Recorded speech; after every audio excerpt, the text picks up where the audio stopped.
प्रधानमंत्री मोदी ने विकसित भारत दृष्टिकोण पर मंथन के लिए मंत्रिपरिषद की बैठक की अध्यक्षता की। उत्तर प्रदेश में गाजियाबाद के कुछ हिस्सों में ओलावृष्टि हुई।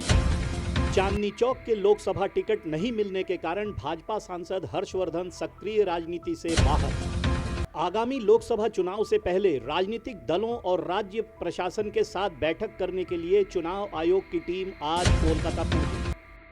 भाजपा सांसद घनश्याम सिंह लोधी ने पार्टी की 195 उम्मीदवारों की पहली सूची में उत्तर प्रदेश के रामपुर से अपनी उम्मीदवारी की घोषणा पर कहा, मैं भाजपा का छोटा सा कार्यकर्ता हूं और पार्टी ने दूसरी बार मुझे भरोसा दिखाया है।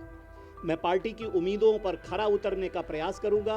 रामपुर के लोगों ने पिछली बार मेरा समर्थन किया था और मुझे यकीन है कि वे इस बार भी मेरा समर्थन करेंगे।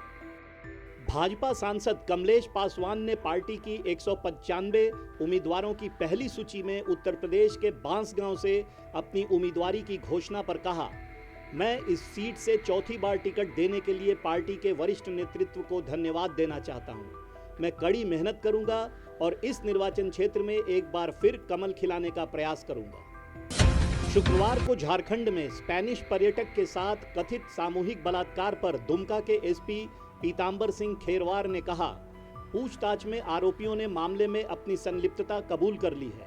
परिणाम स्वरूप उन्हें गिरफ्तार कर लिया गया है, जबकि इसमें शामिल अन्य लोगों को भी जल्द ही गिरफ्तार कर लिया जाएगा, क्योंकि हमें उनके नाम मिल गए हैं। चूंकि यह एक बहुत ही गंभीर मामला है, इसलिए एसआईटी की 2 टीमें लगी हैं। एक का गठन किया गया है, एक साक्ष्य संग्रह को देखेगा और दूसरी टीम शेष आरोपियों को पकड़ने के लिए बनाई गई है। हम इसे देख रहे हैं और लगातार स्थानों पर छापेमारी कर रहे हैं। दिल्ली के मुख्यमंत्री अरविंद केजरीवाल ने पंजाब के अमृतसर में गवर्नमेंट बिजनेस मीट को संबोधित करते हुए कहा, जब हमारी पार्टी बनी थी तब बहुत सारी समस्याएं थीं जो पिछले 75 वर्षों से चली आ रही थी। पंजाब के लोग कांग्रेस और भाजपा के बीच झगड़े में फंसे हुए थे। दिल्ली में किए जा रहे अच्छे काम के बारे में जानने के बाद यहाँ के लोगों को पता चला और आपको एक मौका देने का फैसला किया। लोकसभा चुनाव 2024 को लेकर सीपीआई नेता एनी राजा ने कहा, यहाँ केरल में प्रणाली पूरी तरह से अलग है। यह लेफ्ट लोकतांत्रिक मोर्चा बनाम यूनाइटेड डेमोक्रेटिक फ्रंट है। यह वह प्रणाली है जिसके तहत पार्टियां पंचायत से संसद तक सभी चुनाव लड़ती हैं। इस प्रणाली पर भारत गठबंधन के साथ चर्चा की गई थी और हर कोई इस बात पर सहमत था कि यही प्रणाली जारी रहेगी। यही कारण है कि मैं वाम लोकतांत्रिक मोर्चा के उम्मीदवार के रूप में यहाँ हूँ। गुजरात के मुख्यमंत्री भूपेंद्र पटेल ने वडोदरा में 106 करोड़ की कई विकास परियोजनाओं का उद्घाटन किया। भाजपा सांसद मनोज तिवारी ने आज सुबह दिल्ली के भगवान वाल्मीकि मंदिर में पूजा अर्चना की। नोएडा सेंट्रल जोन के एडिशनल डीसीपी हृदय कठेरिया ने बताया, ब्लू सफायर मॉल की 5वीं मंजिल से बाड़ लगाने के लिए लगाई गई लोहे की ग्रिल गलती से गिरने से गाजियाबाद के विजयनगर इलाके के निवासी 2 लोगों की मौत हो गई। पुलिस टीमें मौके पर रवाना हो गई। हम उनके परिवार के संपर्क में हैं। मामले की जांच चल रही है। राष्ट्रीय शोषित समाज पार्टी के प्रमुख स्वामी प्रसाद मौर्य ने इंडिया गठबंधन को समर्थन देने पर कहा, हम इंडिया ब्लॉक के साथ दृढ़ता से खड़े हैं और गठबंधन के हर उम्मीदवार को अपना समर्थन देंगे।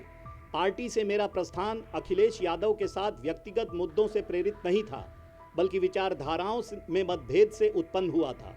जिन लोगों ने मेरे निर्णय को प्रभावित किया पार्टी छोड़ने के लिए अब खेद व्यक्त कर रहे हैं, जिसे मैं अपनी जीत मानता हूं। पिछली बार शिकायतें दूर हो गई हैं और अब नई शुरुआत का समय है और इंडिया गठबंधन का समर्थन करना मेरा राजनीतिक कर्तव्य है। भाजपा नेता लुम्बाराम चौधरी ने लोकसभा चुनाव 2024 के मद्देनजर पार्टी की 195 उम्मीदवारों की पहली सूची में राजस्थान के जालोर सिरोही से अपनी उम्मीदवारी की घोषणा पर कहा, मैं एक पार्टी कार्यकर्ता को टिकट देने और अन्य सभी पार्टी कार्यकर्ताओं का विश्वास और सम्मान बढ़ाने के लिए पीएम मोदी, केंद्रीय गृह मंत्री अमित शाह, बीजेपी प्रमुख जेपी नड्डा और राजस्थान के सीएम भजनलाल शर्मा का आभार व्यक्त करता हूं।